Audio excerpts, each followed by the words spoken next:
Or, du dernier paragraphe de ce rapport de garde que vous avez décliné l'offre d'hospitalisation qui vous a été proposée par le médecin. Pourquoi? J'ai décidé comme ça. Voilà, j'avais posé cette question. Vous avez décidé comme ça parce qu'en vérité, vous ne souffrez pas. N'est-ce pas? Je souffrais, mais j'ai décidé. Un patient qui souffre atrocement tel que vous avez décrit le mal que vous avez subi à cette audience, est-ce que ce patient peut refuser l'hospitalisation qui lui est offerte par le médecin? Monsieur le procureur, vous-même, vous avez lu que tout ce qui est passé, tout ce qui est écrit.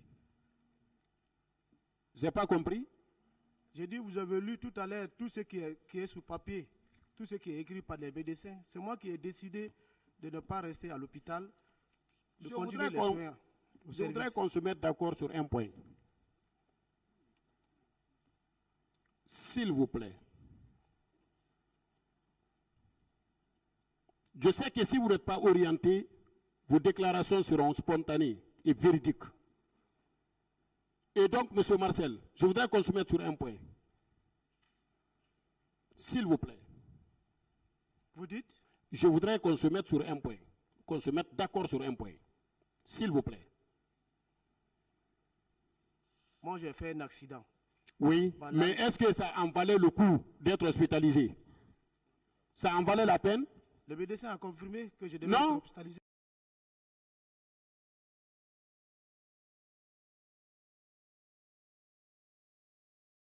Oui, je souffrais. Est-ce que ce n'est pas votre responsabilité dans le carnage? Non. Du 28 septembre qui vous a effrayé au point que vous avez voulu établir un pont entre votre maladie et les faits cruels qui ont été constatés le 28 septembre au stade. Non. Monsieur Marcel, est-ce que vous savez que la vérité finit toujours par casser la calebasse dans laquelle on l'enferme? Je le sais. Vous le savez? Oui. Alors elle éclatera au bon jour. Nous l'avons déjà perçu, Monsieur le Président. Je vous remercie.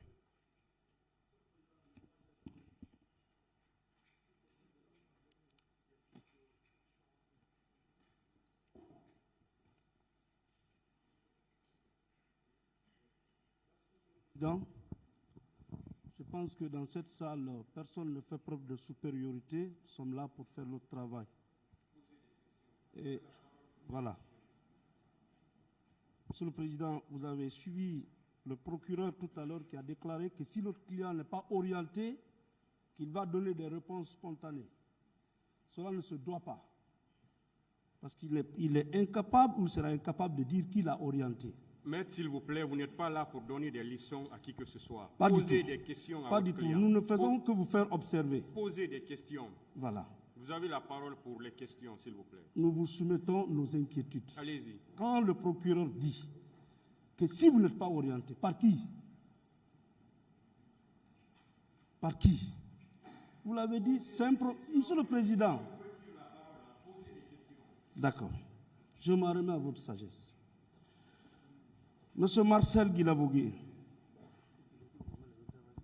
nous sommes à la phase finale de cette affaire. L'instruction... Il y a un confrère qui souhaite parler, je ne sais pas. L'instruction définitive se fait à la barre ici. Tout ce qui n'est pas dit dans cette salle, tout ce qui n'est pas vu dans cette salle, tout ce qui n'est pas discuté dans cette salle ne sera pas pris en compte. Vous êtes poursuivi pour assassinat. Depuis que ce procès a commencé, est-ce qu'on vous a présenté la liste des personnes auxquelles vous avez donné la mort? Non. On vous a présenté leurs photos? Non. On vous a présenté les armes à l'aide desquelles vous les avez donné la mort? Non. Vous avez été interpellé au sein du stade. Vous dites? Vous avez été arrêté au sein du stade. Non. En train de tuer. Non plus. Volontairement ou involontairement? Non. On vous a envoyé au cimetière pour vous dire, bon voilà le nombre de personnes que vous avez tuées? Non. Est-ce que vous pouvez accepter ici, maintenant, qu'on vous dise que relativement aux événements du stade, vous avez donné la mort à une seule personne? Je ne peux pas accepter cela. Le procureur poursuivant, il a rapporté la preuve? Non. Pas du tout. Vous êtes poursuivi pour complicité de viol. En dehors des affirmations selon lesquelles tel aurait fait cette déclaration, tel aurait dit ceci, tel aurait dit cela, parce que c'est le lieu et le moment. Est-ce qu'on a projeté des images? Est-ce qu'on a présenté des photos? Est-ce qu'on a exhibé des sons qui prouvent que vous avez assisté au stade à des scènes de viol? Je n'ai pas vu et je n'ai pas entendu. Cela a été fait? Non. Le parquet a été capable de nous présenter de telles preuves ici? Non. Pas du tout. Vous êtes également poursuivi pour vol à main armée, donc vol aggravé.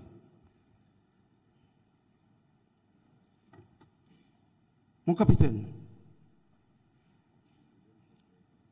quels sont les objets qu'on a saisis chez vous? Ou qui est venu se plaindre ici? Ou depuis que cette affaire a commencé, qui a porté plainte contre vous pour vol aggravé? Je n'ai pas reçu une Pas plainte. du tout. Pas du tout. Pas du tout. Bien. Vous êtes également poursuivi dans cette affaire pour avoir fait des coups, donné des coups et blessures volontaires à des manifestants. Tout au long de cette affaire, le procureur ici présent vous a-t-il présenté des blessés? Pas du tout. Vous avez été confronté à des blessés? Jamais. Bien. Cependant, lorsque vous avez déclaré avoir subi un accident, une fracture, vous empêchant de sortir, on ne vous a pas cru. On a pensé que c'était un montage. Mais à travers ce document que le parquet lui-même nous a présenté aujourd'hui, est-ce que ce n'est pas la preuve que, effectivement, vous avez eu la langue coupée suite à un accident de circulation sur la voie publique et vous êtes arrivé à la clinique 30 minutes après?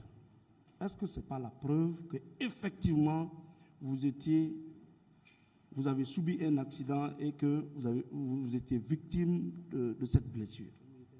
Ça confirme mes affirmations. C'est la preuve. Affirmatif. D'accord. On vous reproche que le médecin vous a demandé de garder le lit d'hôpital, donc d'être hospitalisé. Mais vous avez refusé. Oui. Pourquoi? J'ai décidé comme ça pour ne pas que le président soit frustré.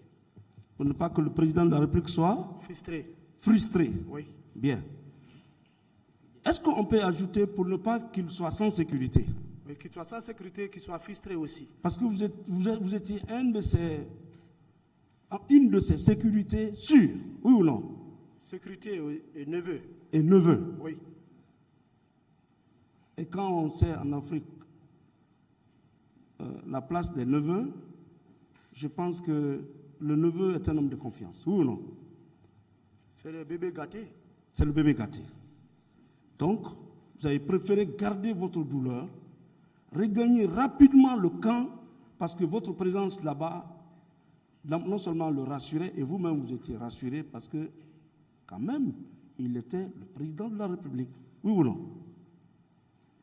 Je l'ai fait sans faire des analyses là, c'est comme ça. D'accord. C'est ainsi comme ça, c'est décidé. Donc, comme ça. lorsqu'on dit que vous avez refusé d'être alité, parce que, je vous prie de dire à Monsieur le Président que vous avez refusé d'être hospitalisé là-bas, parce qu'en ce moment, vous avez la sécurité du président de la République dans vos mains. Oui ou non? Oui. Dieu merci. Nous avons un rapport bien rédigé et qui répond à Monsieur le procureur de la République. Je crois que nous l'avons dans le dossier. C'est officiel. Monsieur le procureur de la République a officiellement écrit à la direction de la clinique et la direction de la clinique a pris soin de répondre officiellement. Je pense que toutes les parties détiennent cette lettre. Entre une réponse officielle et un rapport de garde qui a été obtenu, on ne sait dans quelles circonstances, dans quelles conditions. À quoi vous pouvez croire? Un rapport officiel, officiellement écrit par une clinique, la direction générale d'une clinique, par rapport à un document volant qui n'est ni signé, ni cacheté, et qui apparaît en copie quelquefois illisible. Est-ce que ce n'est pas de façon clandestine et frauduleuse qu'on s'est fait procurer ce document? Bon, je ne sais pas. Dès lors qu'il y a une réponse officielle dans le dossier, oui ou non? Oui. Donc cette démarche, elle est déloyale. Il fallait attendre l'autorisation du président du tribunal pour qu'on aille ailleurs chercher un document et l'amener dans cette procédure relativement à cette affaire, dès lors qu'il y a une réponse officielle de la clinique et qui a été déposée depuis 13 ans dans le dossier. Oui ou non? Affirmatif. Donc, nous demanderons que cette pièce-là qui a été communiquée soit écartée des débats, si possible. Monsieur le Président, je vous remercie. Je m'arrête là pour le moment. Monsieur le Président, je voudrais, à la suite de Monsieur le procureur de la République, poser quelques questions à l'accusé. Monsieur Marcel, est-ce que vous avez été assisté, vous avez bénéficié de l'assistance d'un avocat en enquête préliminaire? De la gendarmerie jusqu'au jour de l'instruction par les juges de pool, il n'y a eu jamais un avocat qui m'a assisté. Devant le cabinet d'instruction, devant le pool des juges d'instruction, est-ce que également vous avez bénéficié de l'accompagnement d'un avocat? Non. Je n'ai pas été assisté d'un avocat. Est-ce que les propos que vous avez tenus en enquête préliminaire et devant le cabinet d'instruction vous ont été dictés par un avocat? Vous dites? Est-ce que ces propos vous ont été dictés? Vous ont été... c'est un avocat qui vous a demandé de dire ces mots devant le juge d'instruction et les officiers de police judiciaire. Est-ce que c'est un avocat qui vous a dit de dire que vous n'étiez pas au stade? Non, il n'y avait pas d'avocat. Non. Quand on vous dit ici que si vos réponses ne sont pas guidées, vous allez tout déballer ici. Est-ce que depuis le début des débats, nous qui sommes des conseils, nous avons dicté une réponse en toute sincérité? Vous n'êtes même pas venu me rendre visite d'abord. Je porte plainte pour ça. Ici, à cette barre, est-ce que à la à la réponse d'une des questions du procureur, on vous a dit non, ne dis pas ceci, ne dis pas cela, dis ceci. On vous a orienté dans vos réponses? En sincérité, non, vous m'avez dit ça. Vous savez, le monde entier nous voit. Non. On pense que tout ce que vous dites, ce sont les avocats qui vous dictent. Pourtant, on n'était pas à t'écouter quand tu étais au PM3, devant le cabinet. Ça fait 13 ans. C'est maintenant en 2020 là que nous sommes à t'écouter. 2022. Est-ce qu'on peut vous dicter une réponse? Non. On veut banaliser l'accident que vous avez été victime. Mais au fur et à mesure qu'ils font leur enquête en cours de procès, ils sortent des pièces qui vous blanchissent. J'en viens, Monsieur le Président. J'en viens. On a sorti tout à l'heure un document qui a parlé également des scanners de votre case thoracique. Et effectivement, voilà, ce n'est pas l'examen que vous avez fait. Vous êtes passé au scanner, non? Oui, j'ai passé. Je ne me souviens plus. Ça fait longtemps. Voilà. Tu vois la couleur de la chemise? C'est votre épouse qui nous a envoyé ça. C'est Ambroise pareil. Gloire à Dieu. Vous avez vu? Oui. Ça veut dire que l'accident était grave. C'était grave. Est-ce que vous pouviez vous rétablir entre le 22 et le 28? Ça ne fait même pas une semaine. Vous pouviez vous rétablir pour vous rendre dans un stade où il y a des manifestations? Ce n'était pas possible. Je vous remercie, Monsieur le Président.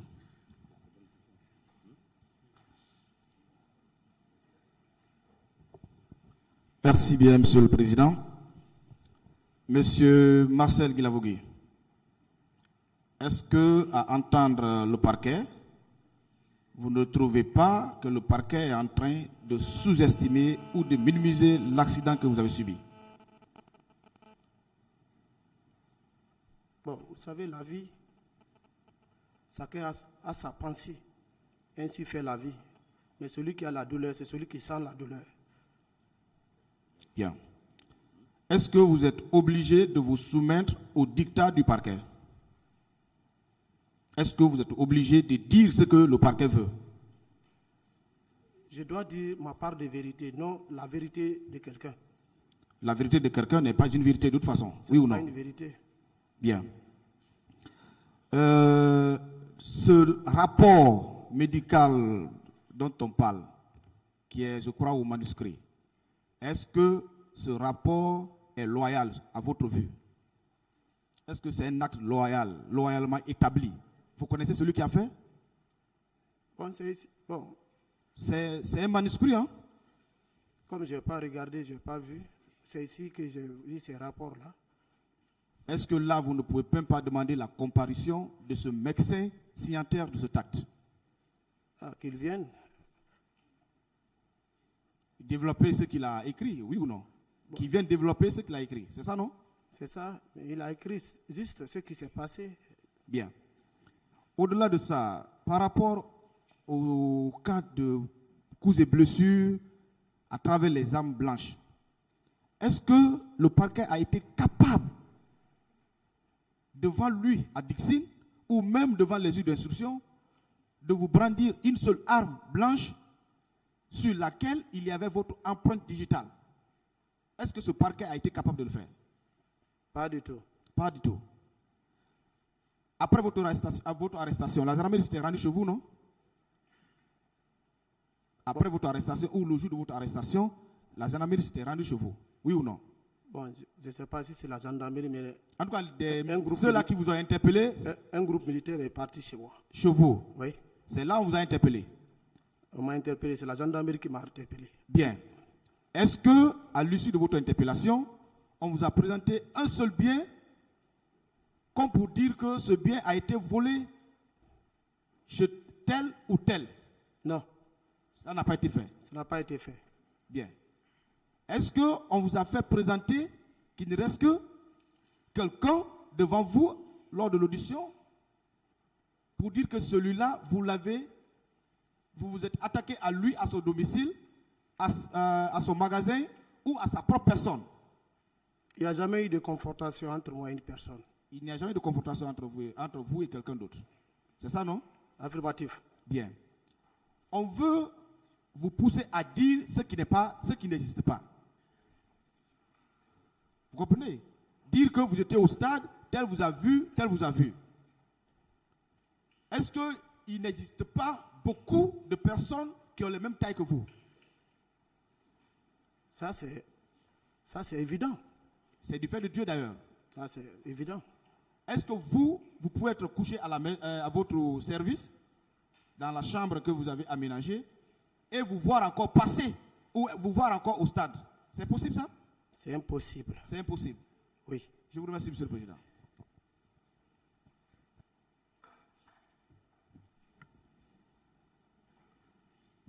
Personne n'a de questions.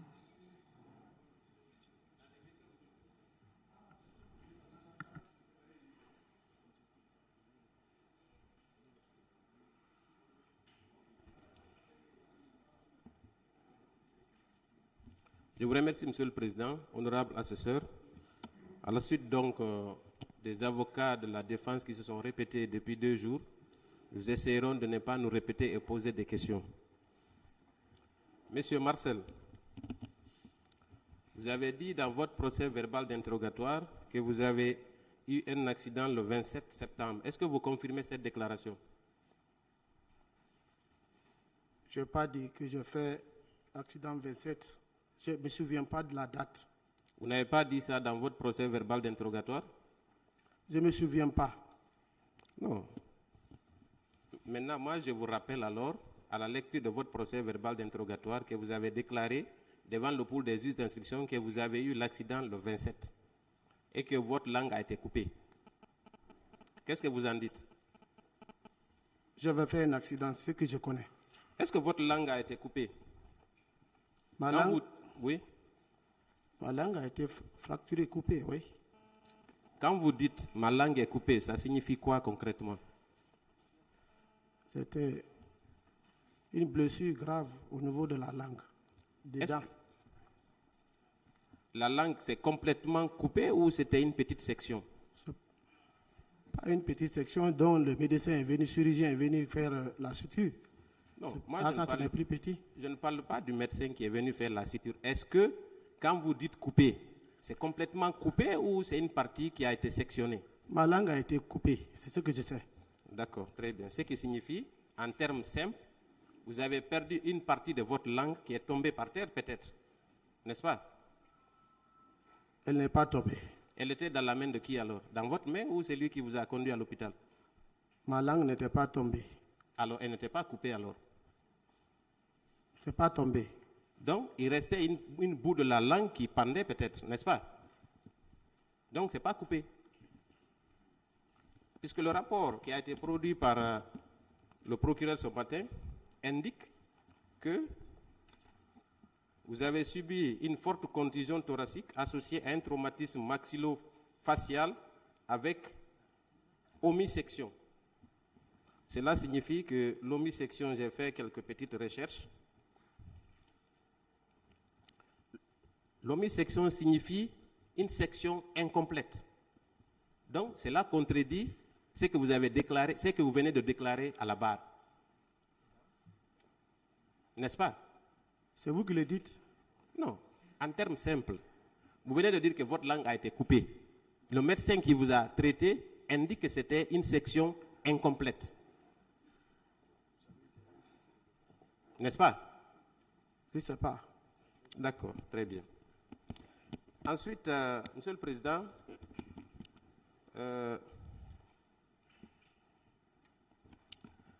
vous avez parlé le médecin a parlé de la cage thoracique. Est-ce que vous aviez des fractures au moment de votre arrivée à la clinique? J'ai fait un accident et on m'a donné les soins. J'ai décidé d'aller me reposer au service. Ce rapport indique également qu'il n'y a pas eu de fracture au niveau de votre cage thoracique. Ce qui signifie que, d'une part, vous n'avez pas subi de fracture au niveau de la cage thoracique. Ensuite, il n'y a eu qu'une petite section de votre langue. Raison pour laquelle, quand on vous a pris en charge, c'était plus nécessaire pour vous de rester dans la clinique. N'est-ce pas? Ce n'est pas les médecins qui ont décidé que je parte à la maison. C'est moi-même. Et vous avez, sur ce rapport de garde, il est indiqué que votre arrivée, c'est dans la nuit du 19 au 20 septembre.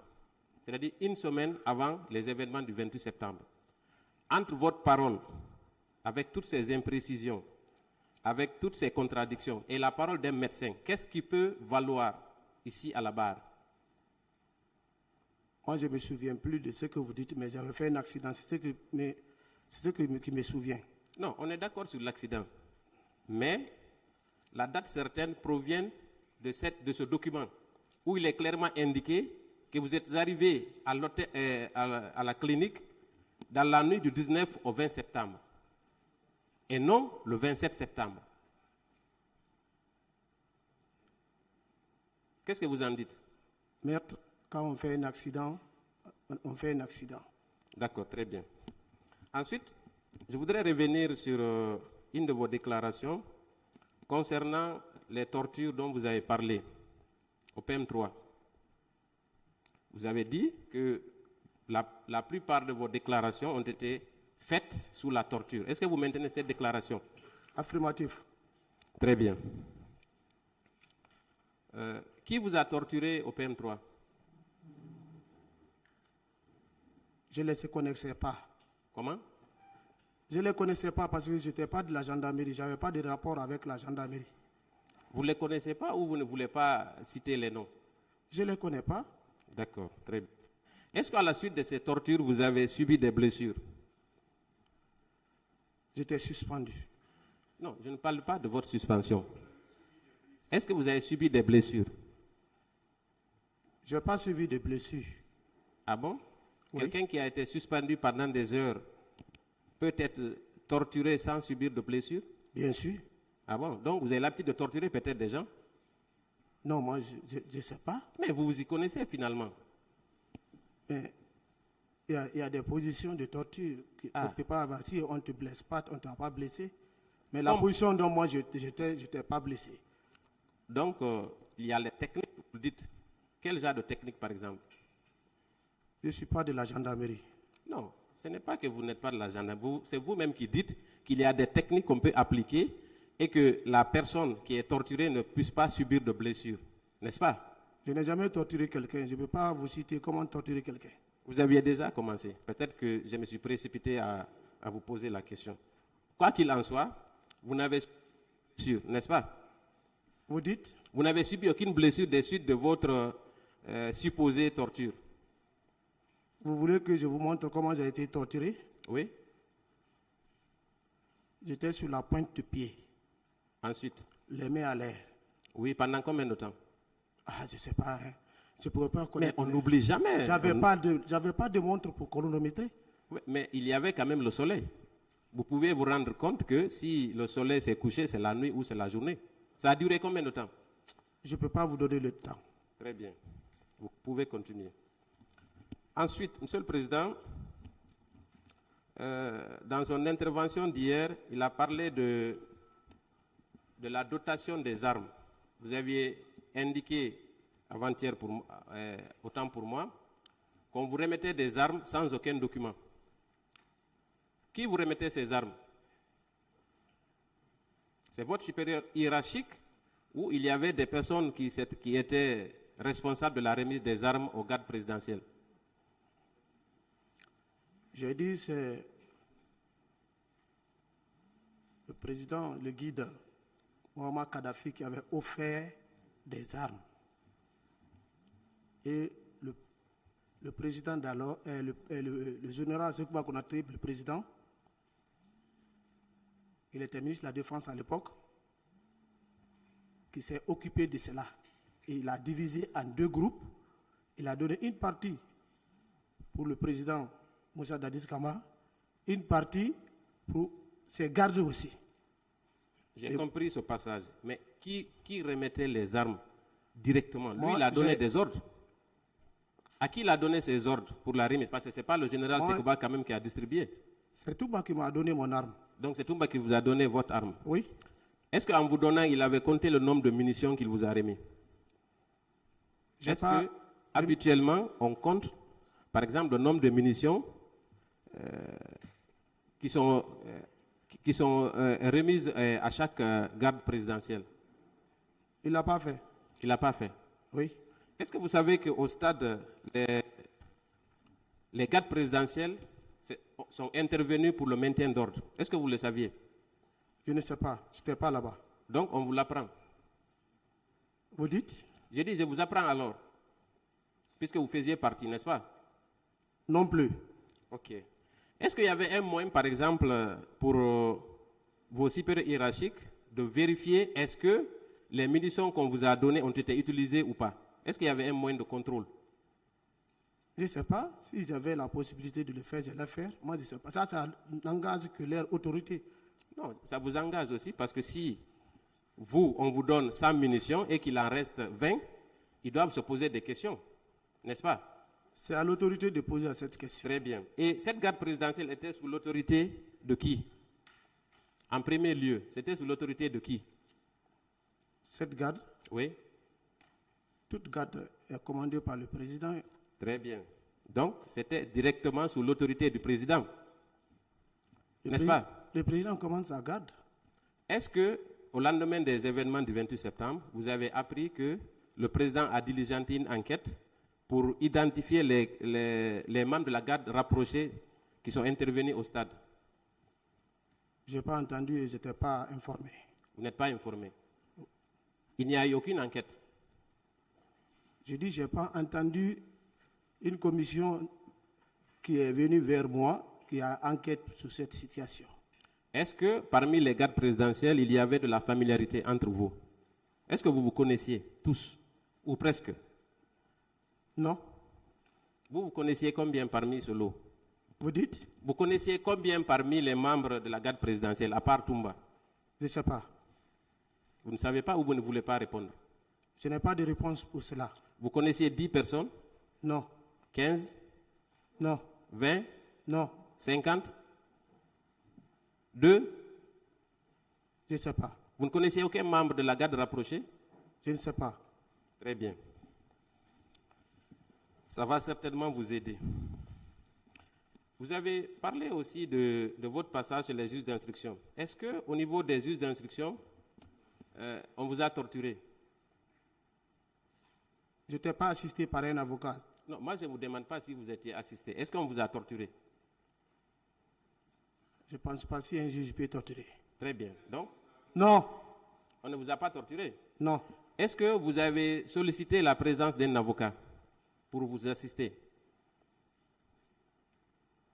Ils sont venus nous prendre à la maison centrale avec cortège, on nous a conduits là-bas. On ne nous a même pas demandé si on peut être assisté. Si, on vous a posé la question.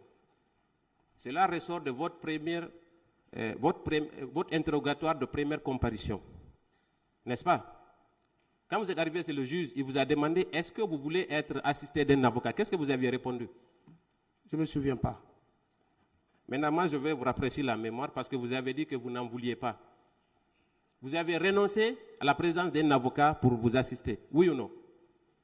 Je ne me souviens pas de ça. Alors pourquoi vous voulez jeter l'anathème sur les juges d'instruction?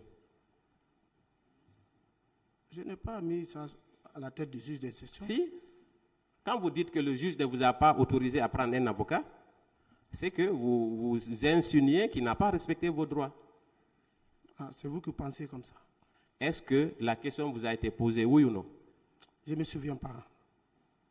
Très bien. Là également, l'avenir nous dira plus.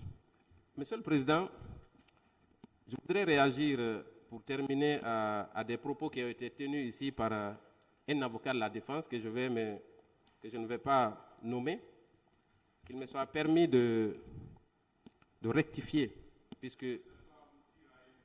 Oui, bien sûr, Monsieur le Président. Oui, ça doit aboutir à une question à l'accusé.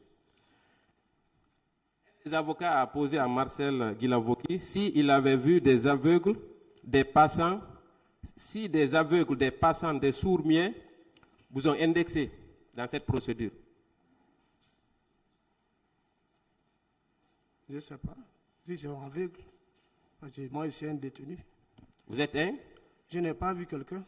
Donc, aucun passant, aucun sourd-muet, contrairement à ce qu'a insinué votre avocat, ne vous a indexé dans cette affaire, n'est-ce pas?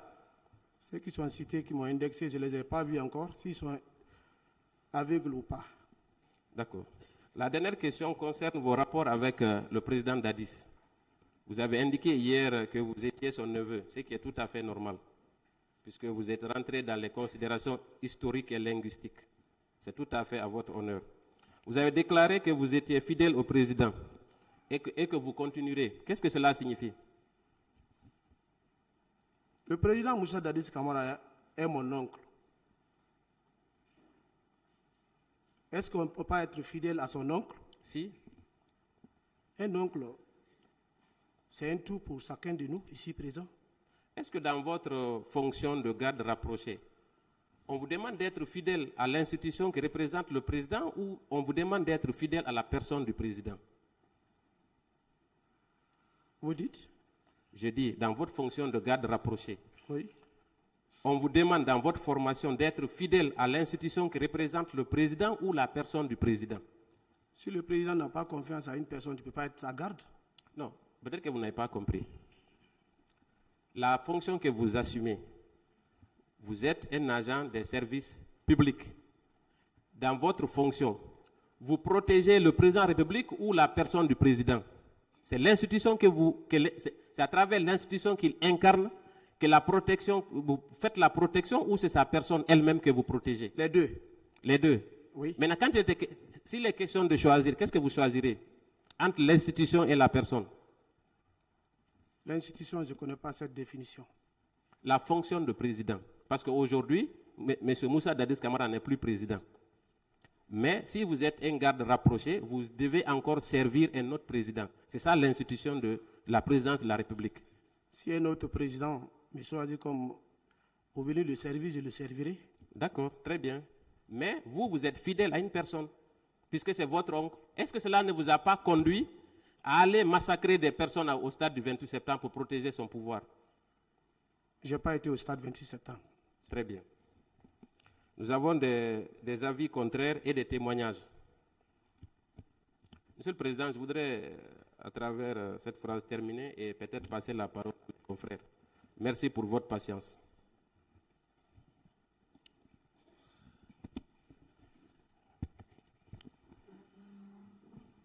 Merci, Monsieur le Président, de m'avoir passé la parole. Monsieur Marcel, dans votre procès verbal d'interrogatoire, vous avez déclaré que vous travaillez comme adjoint du lieutenant Toumba et qu'à ce titre, votre travail quotidien consistait à être garde rapproché du capitaine Dadis. Vous maintenez cette déclaration? Je dis que c'est les gens qui disaient adjoint, adjoint, et j'ai accepté ainsi. Et vous étiez aussi la garde rapprochée du président Dadis. Vous confirmez cette déclaration? J'étais garde du président de la République. D'accord. Est-ce que vous pouviez faire 1 jour, 2 jours sans rencontrer le président Dadis? Je pouvais faire même 1 semaine sans le voir. Ah, d'accord. Vous avez déclaré à la barre ici que durant votre convalescence qui s'est étendue, selon vous, au-delà du 28 septembre, que vous n'aviez pas informé le président Dadis de votre état de santé. Vous déclarez aussi vous confirmez cette déclaration aussi? Vous dites? Je reprends. Vous avez déclaré à la barre ici que durant votre convalescence, qui s'est étendue selon vous au-delà du 28 septembre, que vous n'aviez pas informé le président Dadis de votre état de santé. Oui. Vous confirmez cette déclaration aussi? Oui. Est-ce que le président Dadis vous avait appelé pour comprendre les raisons de votre état de santé? Non, il n'a pas fait. Ou de votre absence? Il n'a pas fait. En tant que garde rapproché, est-ce que c'est possible? C'est possible, le président... En tant que garde rapproché et neveu? Le président Dadis, ce n'est pas un homme qui se base sur une seule personne, il est avec tout le monde. Parce que ce que je n'arrive pas à comprendre, en tant qu'un élément très important de la garde rapprochée du président, que vous vous absentiez de plus d'une semaine sans que le président ne soit informé? Ça peut se faire. Ça peut se faire? Oui. Ok, merci, Monsieur le Président. Bonjour tout le monde. Monsieur Marcel, vous vous rappelez à quel moment vous êtes arrivé à la clinique Ambroise Paré? Je ne me souviens pas. Vous vous rappelez à quel moment vous avez quitté? Non, je ne me souviens pas. Ah, pourtant vous avez dit avoir fait 4 heures de temps là-bas. Vous le maintenez? Oui, j'ai donné cela parce que on n'a pas trop duré quand même. En tout cas, ils ont fait leur travail et moi j'ai bougé. Oui, moi je suis d'accord. Est-ce que vous maintenez avoir déclaré avoir passé 4 heures de temps dans cette clinique? Oui, j'affirme. D'accord. Dans le rapport médical présenté par Dr Sidiki, votre médecin traitant, il a dit que vous êtes arrivé entre 16h et 17h. Si vous avez fait 4 heures de temps, ça voudrait dire que vous avez quitté soit à 20h, soit à 21h. On est d'accord? Selon vous? Selon le médecin. C'est ce qui est écrit. Ce qui est écrit, vous partagez cela, oui ou non? C'est le médecin qui a écrit. Vous êtes d'accord avec l'avis du médecin? Pourquoi pas? D'accord, vous êtes d'accord. Ça veut dire que, à partir de 21h, vous avez quitté la clinique pour vous rendre où? Vous êtes parti où? Au service. Au service. Et pourquoi vous avez décliné la proposition de votre hospitalisation? Pourquoi vous avez décliné la proposition du médecin? Décliner veut dire quoi? Vous n'avez pas accepté. Accepter? Oui. Je n'ai pas parlé d'accepter ou pas. Il est écrit dans le rapport médical,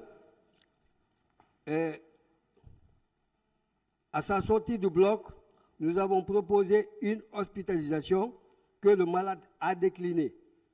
C'est le médecin qui le dit. Pourquoi avoir refusé la proposition du médecin pour votre hospitalisation? J'ai décidé comme ça. Sans motif? J'ai décidé comme ça. D'accord.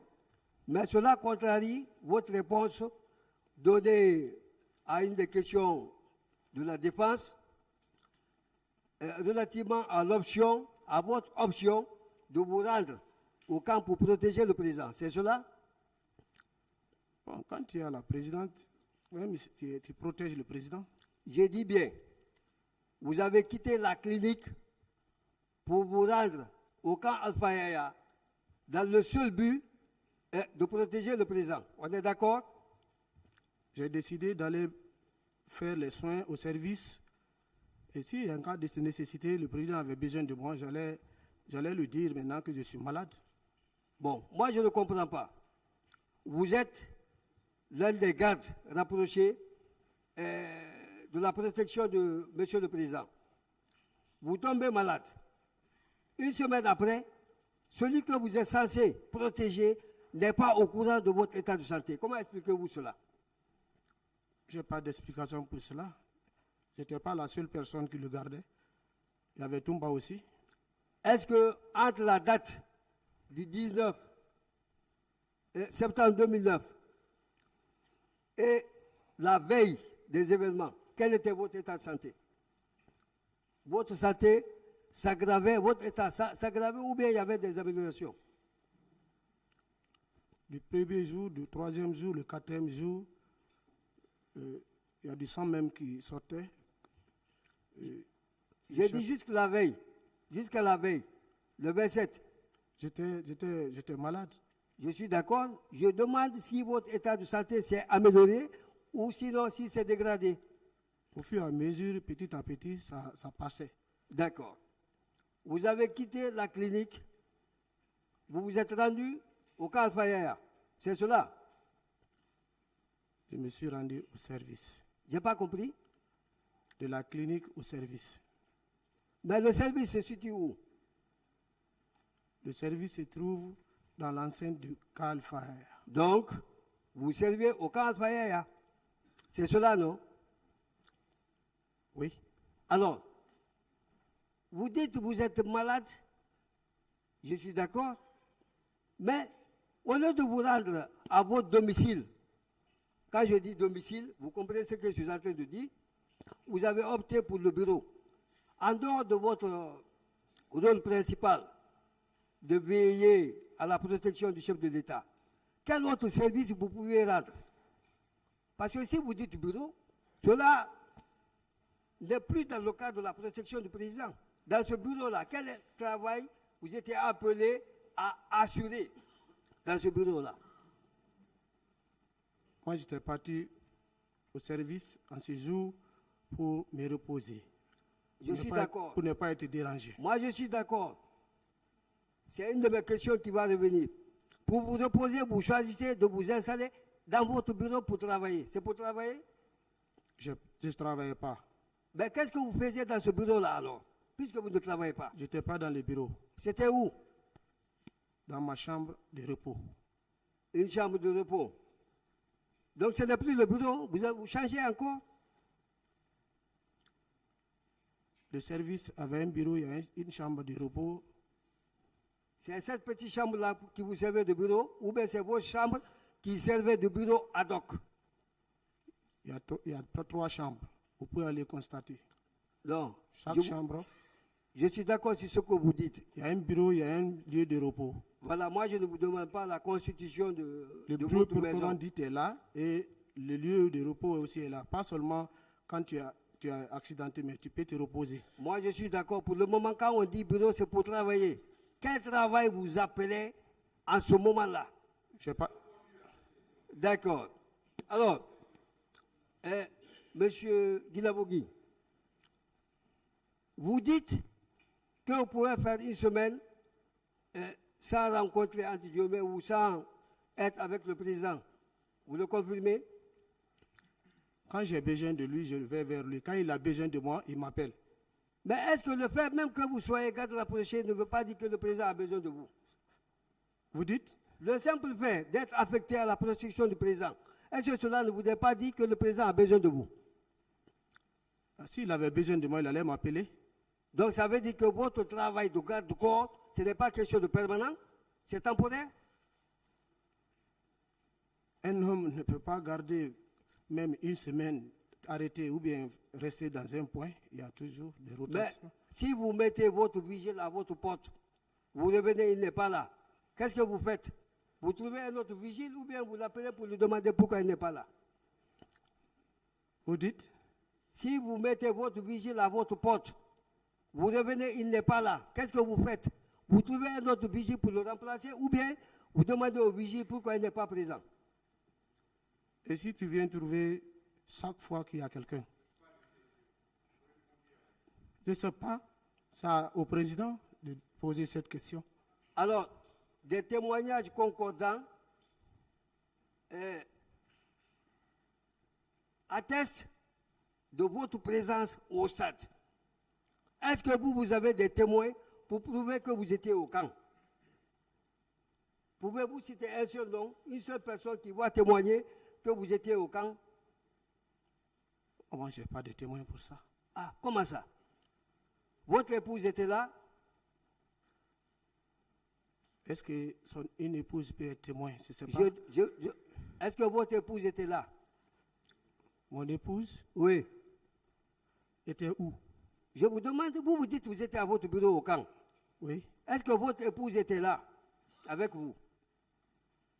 Ah, c'est pas à tout moment qu'elle est avec moi. Elle fait le service à la maison. Et je vous demande si votre épouse était là.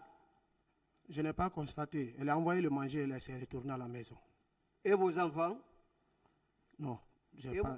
Mes enfants ne viennent pas au service. Pendant votre convalescence, entre guillemets, est-ce que vous avez reçu des visites? Des visites? Quelqu'un vous a-t-il rendu visite pour s'enquérir de votre état de santé? Je n'ai pas accepté des visites. Ah, même le président vous ne l'avez pas reçu? Vous dites? Même le chef d'État d'alors ne vous a pas reçu? Vous ne l'avez pas reçu? Je ne sais pas s'il était informé, mais je ne l'ai pas vu. Mais non, vous ne devez pas vous soucier de savoir s'il est informé ou pas, puisque vous avez dit que vous ne souhaiteriez pas qu'il soit au courant. Pourquoi vous allez être inquiet s'il ne vous rend pas visite? Ouais, ça ne colle pas, monsieur Guilavogui. Ça ne colle pas. Vous dites? Ça, je passe. Est-ce que vous avez des personnes ou des témoins pour justifier que vous étiez au camp? Je n'ai pas de personne. Vous n'avez personne pour dire que vous étiez au camp?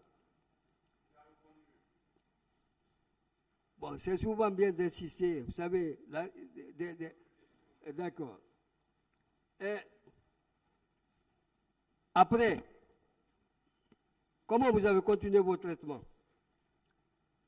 Vous dites? Comment vous avez continué votre traitement? J'ai continué mon traitement dans ma chambre et au fur et à mesure, il y a eu régénération, les fils qui étaient là. Et quand je sentais que la partie qui continuait à régénérer très bien, c'est moi-même qui prenais les fils, j'enlève. C'est le même médecin qui vous suivait ou bien c'est un autre médecin? Ils m'ont donné des produits. Je suis d'accord. Les produits, c'est pour être pris, comme on le dit en français facile. Je demande si c'est le même médecin qui vous a reçu à la clinique Pasteur, qui vous rendait des soins au camp. Non. Ou bien c'est un autre médecin. Et Non. qui est ce médecin-là? Je n'ai pas vu ce médecin. Et ce médecin-là, est-ce qu'il a fait un rapport après? Ah, je ne sais pas. Moi, c'est ici que vous, les rapports-là, vous êtes en train de lire. Moi, je ne me suis pas intéressé.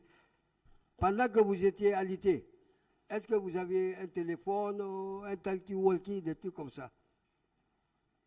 Est-ce que vous communiquiez pendant que vous étiez sur votre lit de malade? Je ne communiquais pas. Pourquoi?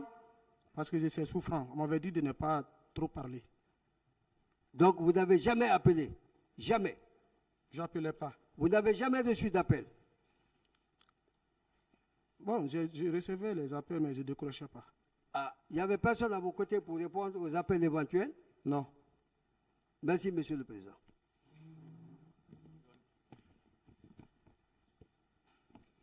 Je vous remercie, Monsieur le Président. Monsieur Marcel, vous avez toujours persisté que vous avez été torturé à la gendarmerie. Est-ce que vous savez que les gendarmes sont des militaires?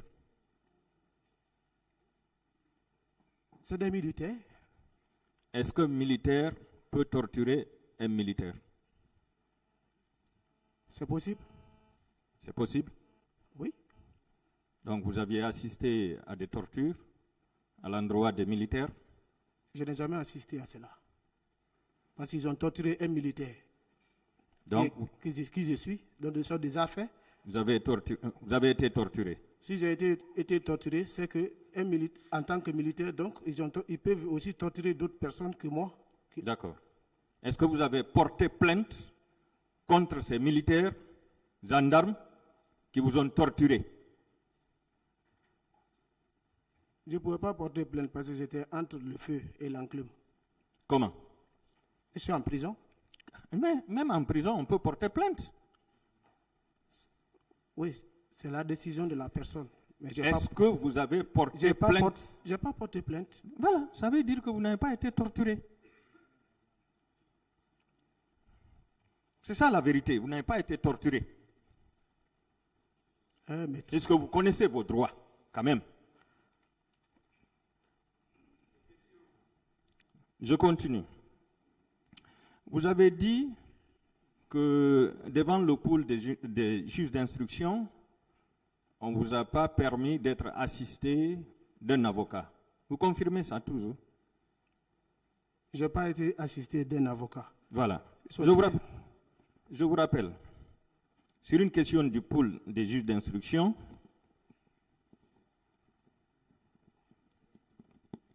chaque citoyen devant les juridictions répressives a le droit de se faire assister d'un avocat. Que pensez-vous? C'est le pool qui vous a posé cette question. Réponse. Je consens à être interrogé sans la présence d'un avocat à cause des souffrances que j'ai subies. Je tiens à m'expliquer maintenant. C'est le procès verbal d'interrogatoire du 3 novembre 2010. Est-ce que vous reconnaissez ça? Bon, je ne me souviens pas. Vous ne vous souvenez pas? J'étais malade, hein, les jours qu'on m'a interrogé. J'ai même des cicatrices sur ma poitrine et sur mon dos. La plaie était complètement là et là. Mais je ne me souviens pas. Marcel, attendez. Vous veniez de dire tout de suite que vous n'avez pas été blessé pendant ces tortures, ces séances de torture. Vous n'avez pas été blessé. Comment vous pouvez affirmer tout de suite que vous aviez des cicatrices? Est-ce qu'on peut vous croire avec ça? Mon mandat de dépôt, c'est en quelle date? Et regardez la date d'instruction. Il y a eu combien de temps? Vous ne me posez pas de questions. Il y a eu plus d'1 an. Parce que c'est en 2010 que je fus arrêté.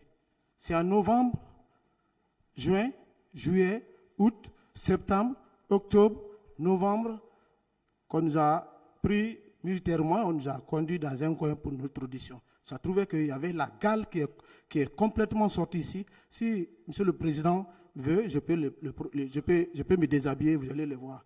Ici et mon dos, je souffrais. C'est pas ça. Je dis bien. Vous avez affirmé ici que pendant Ce n'est pas le lieu de torture, mais au moment qu'on m'auditionnait, j'étais malade complètement, il y avait la plaie, il y a une grande cicatrice ici, sur là et mon dos. Ces cicatrices ne sont pas venues des tortures quand même. C'est ça, c'est vous qui avez confondu. J'ai confondu.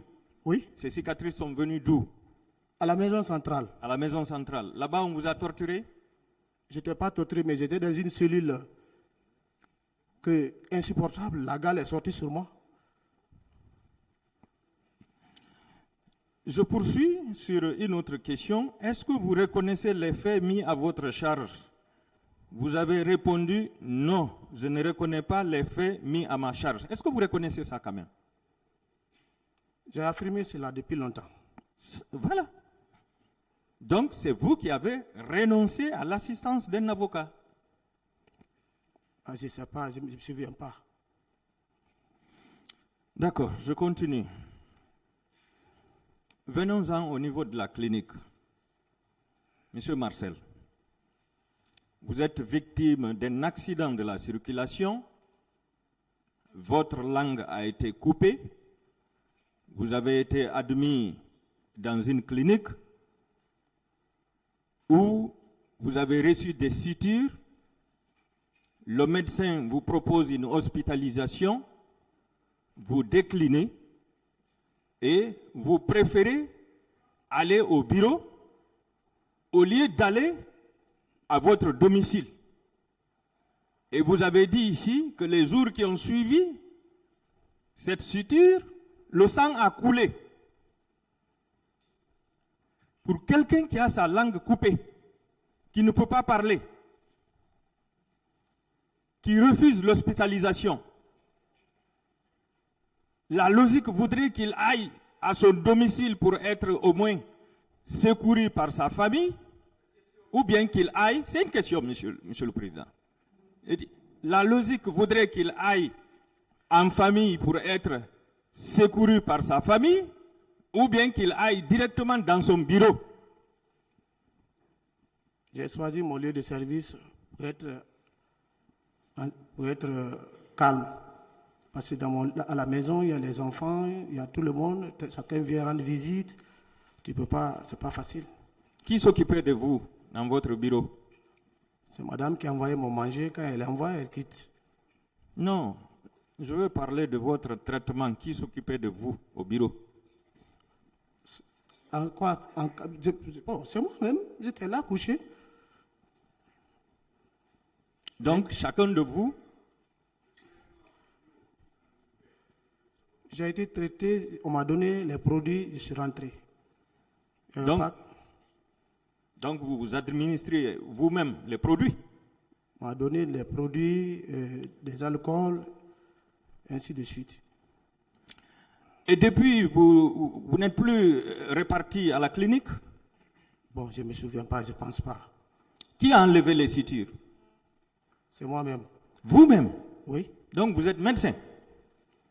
J'ai décidé, je suis un soldat. Donc un soldat peut se faire soigner lui-même? Un soldat peut même s'injecter lui-même. D'accord. D'accord. Bon, est-ce que vous êtes d'accord avec moi que c'est suite aux déclarations faites par votre oncle, selon lesquelles il peut ôter sa tenue pour se présenter à l'élection présidentielle, que les forces vives ont décidé d'organiser une manifestation le 28 septembre au stade du même nom? Je n'étais pas informé s'il y aura manifestation. Est-ce que vous vous souvenez quand même que votre oncle, notamment le chef de l'État, avait dit qu'il pouvait ôter sa tenue et se présenter à l'élection présidentielle? Bon, j'étais parti au village quand il disait cela. Quand il disait cela? Oui. Mais vous l'avez entendu quand même? J'ai entendu à la radio. Voilà. Et c'est suite à ça que les leaders politiques ont décidé d'organiser une manifestation, parce qu'ils n'étaient pas d'accord. Bon, je ne sais pas. C'est eux qui connaissent, ceux qui manifestaient. Est-ce que ce n'est pas à cause de ça que vous avez décidé d'aller au stade pour sauver le pouvoir de votre oncle? Moi, je n'ai pas été au stade. Dites la vérité, Marcel. C'est la vérité. C'est la vérité. Vous avez dit que vous êtes fidèle à votre oncle. Être fidèle, cela veut dire aller au stade? Oui. Non. Ce sont les fidèles seulement qui ont été au stade ce jour-là. Alors, quels sont les fidèles qui sont partis? Moi, je ne suis pas parti.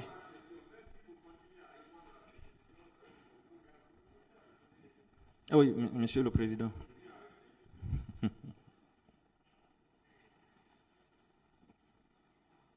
Oui, Marcel Guilavogui était au stade. C'est vous qui le dites? Non. Le colonel Tcheboro était au stade. Le colonel Pivi était au stade. Le commandant Toumba était au stade. Ce sont les fidèles du président Moussa Dadis Camara. Vous le maintenez quand même.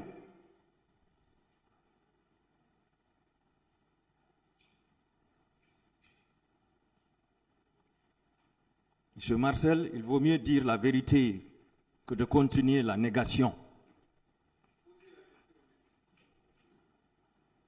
Je vous remercie, Monsieur le Président. Monsieur Marcel Guilavogui, je vais poser deux questions relativement au procès verbal d'audition de M. Toumba Diakité en date du 23 mars 2017, à la page 4. Lorsqu'on lui a demandé qu'est-ce qu'il faisait le 27 septembre 2009, il a répondu que j'ai rejoint mon domicile à 17 h après avoir présidé la manifestation de soutien des Thomas avec Marcel. Est-ce que vous reconnaissez avoir présidé une manifestation de Thomas le 27 septembre avec M. Toumba? Je ne me souviens pas. Vous ne vous souvenez pas? Pas du tout. Le 27, vous étiez où? J'étais au lieu de service. Au lieu de service? Oui. D'accord. Le même procès verbal, à la page 5 cette fois-ci. M. Toumba affirme, le 28 septembre 2009, ce sont des éléments de la garde parallèle, dont Makambo, Georges et Marcel et Thiebro, qui sont venus me réveiller à 7 h. Est-ce que vous reconnaissez ça? Non. Vous l'avez jamais réveillé le 28? Jamais. Vous avez fait quoi? J'étais au service, dans mon lieu de repos. D'accord. C'est tout, Monsieur le Président.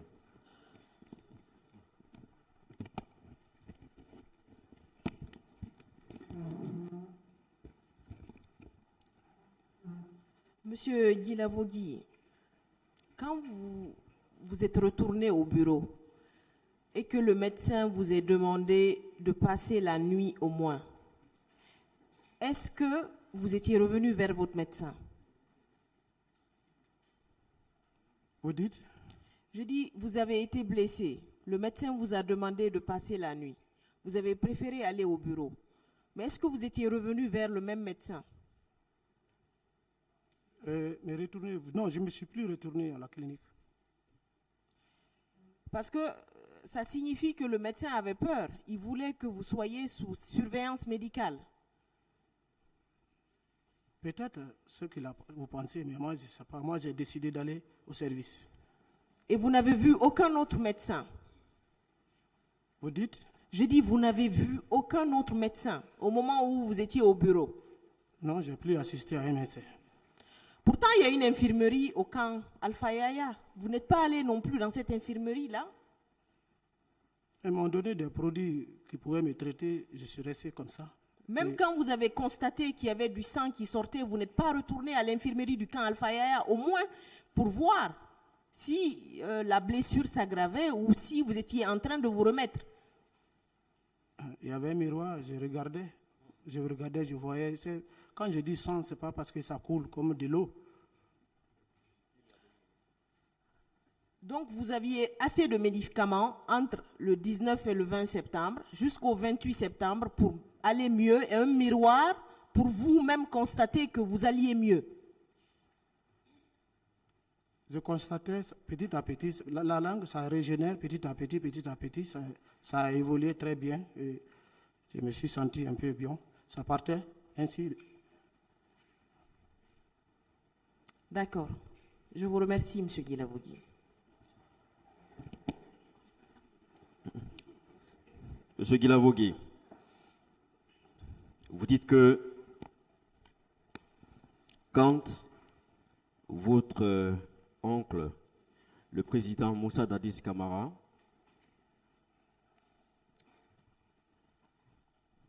manifestait sa volonté de se présenter aux élections, que vous étiez parti au village. C'est bien cela? J'étais parti saluer les parents. D'accord. Vous étiez parti avec qui? Avec ma mère et ma famille.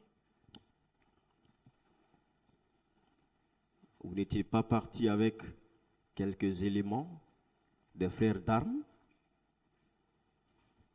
J'étais parti avec ma famille.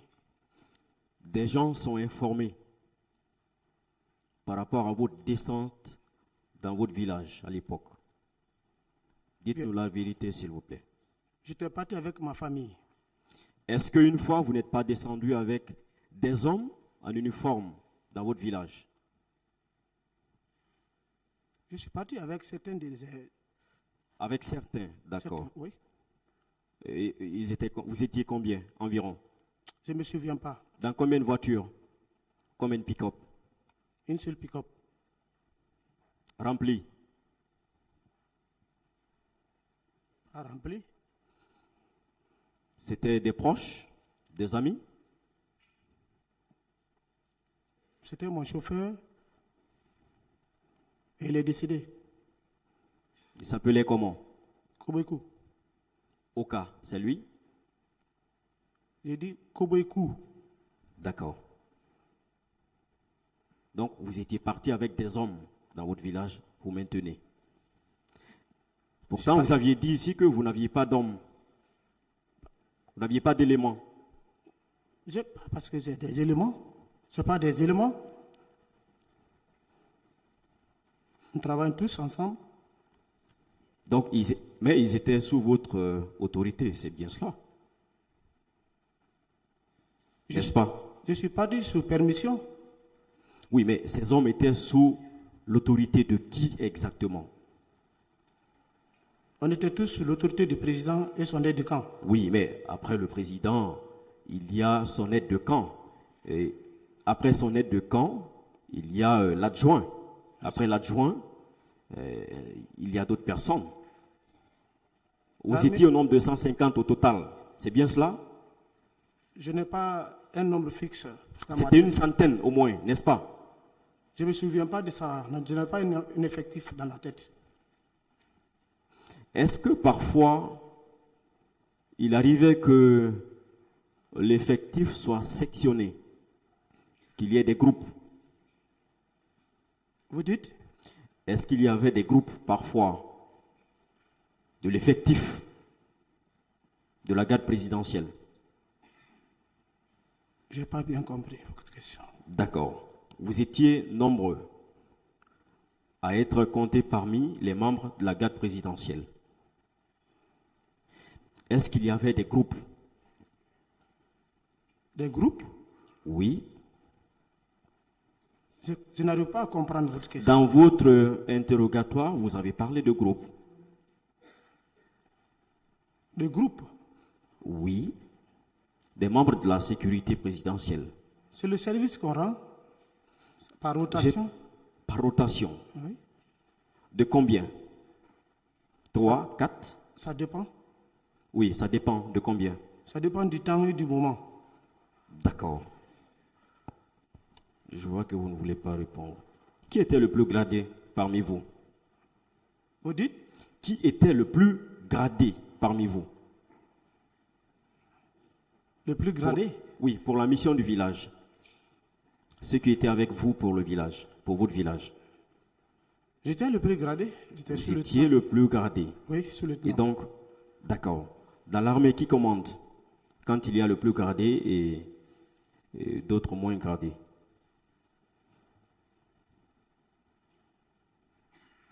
Qui commande? Dans l'armée, ce n'est pas forcément le plus gradé qui commande. C'est selon celui dont on donne la responsabilité de commander.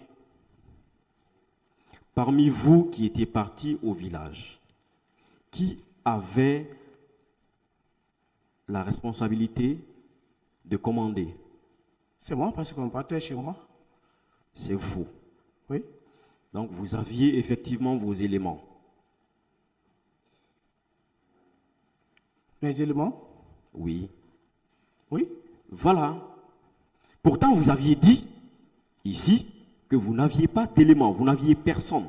Éléments, les gens qui sont partis avec moi. Non, c'est bon, c'est bon. C'est pas une polémique que j'engage. Ce n'est pas une polémique. Non, c'est bon. Ce n'est pas une polémique, je comprends.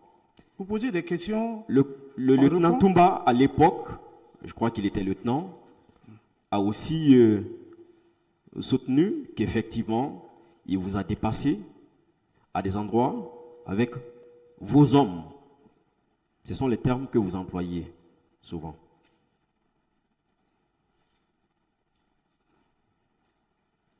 Bien, nous notons effectivement que vous aviez des hommes et que vous bougiez souvent avec des hommes. Je vous remercie, Monsieur le Président.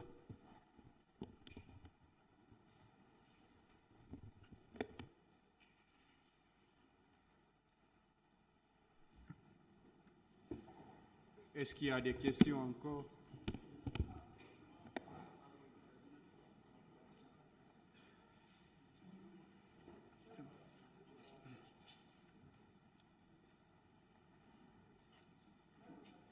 Oui.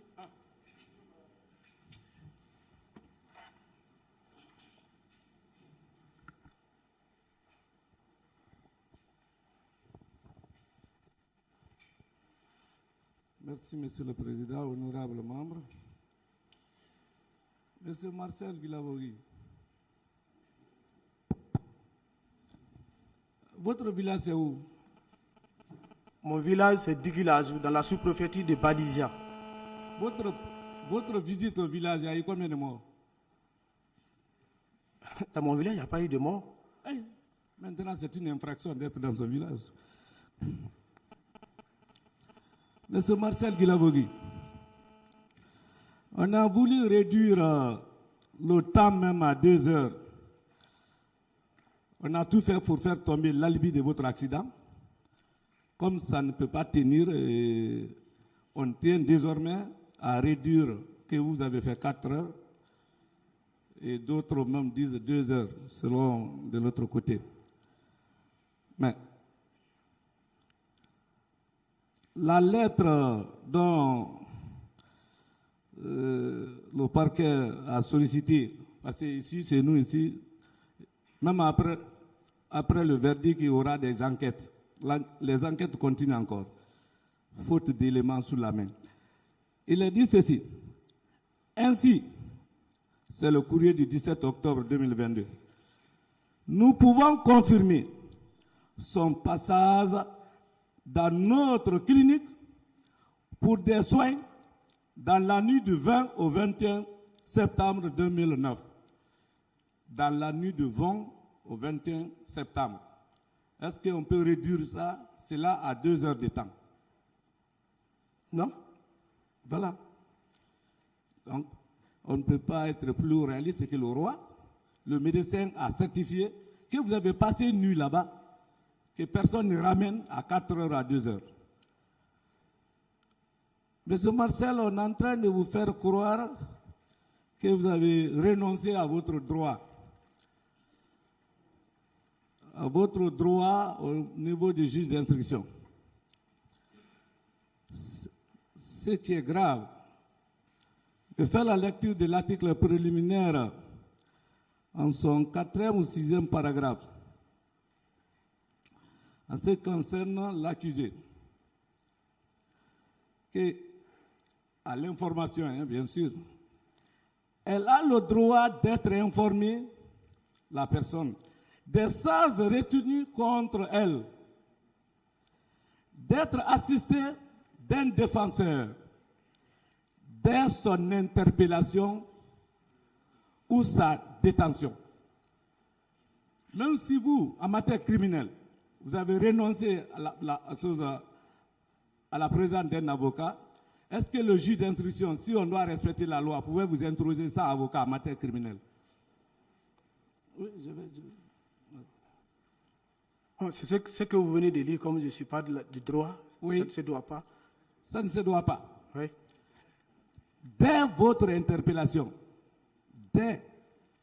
c'est-à-dire à partir de votre domicile où les piqueurs sont venus pour vous enterrer, personne ne peut vous poser une seule question sans votre conseil. Ça, c'est un avancé dans le droit pénal guinéen. Donc on ne peut pas s'appuyer ça parce qu'il s'agit de Marcel. Monsieur Marcel, on évolue au niveau de l'article 87 sur la garde à vue. Il n'est que de 48 heures. Vous avez fait combien de temps à la gendarmerie? J'ai fait presque 3 mois. À la gendarmerie? Oui. Et on veut banaliser ou même dire que, comme vous n'avez pas porté plainte, que vous n'avez jamais fait l'objet de torture. Est-ce que ça ne vous touche pas, ça ne touche pas votre dignité, votre intégrité physique et morale? Ça touche, mais on accepte. Peut-être c'est une façon de m'énerver. Mais... Et vous allez rester serein. Vous avez reçu de bonnes éducations. Personne ne peut vous énerver. Ça fait mal, hein? Très mal. Malgré l'humiliation subie, qu'on dise que vous avez menti, que vous n'avez jamais été torturé. Tout simplement, vous n'avez pas porté plainte. Monsieur le Président, vous allez vous calmer. Nous, on va travailler ici. Faites moins de commentaires et posez des questions, s'il vous plaît. Calmez-vous. Le droit à la défense est sacré. Voilà. C'est sacré. Monsieur Marcel, à partir du moment où vous avez fait 3 mois sous la souffrance morale, est-ce que vos dépositions sont valables au vu du droit pénal? Obtenues, recueillies sous la contrainte, sous la peur, est-ce que vos dépositions sont valables?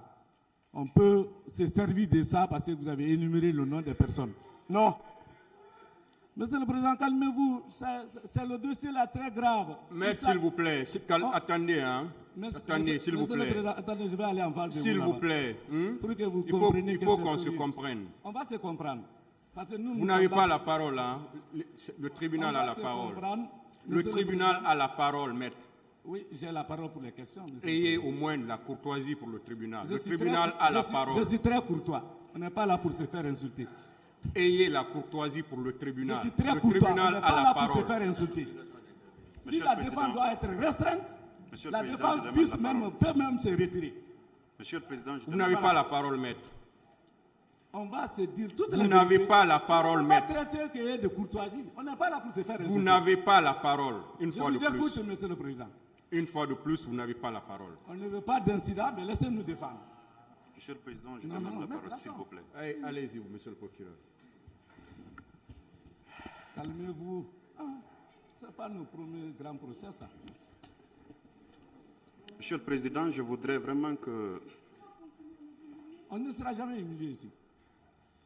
Sinon, Monsieur le Président,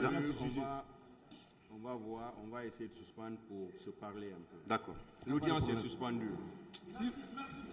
En tout cas, si on nous humilie, la défense va sortir de la salle.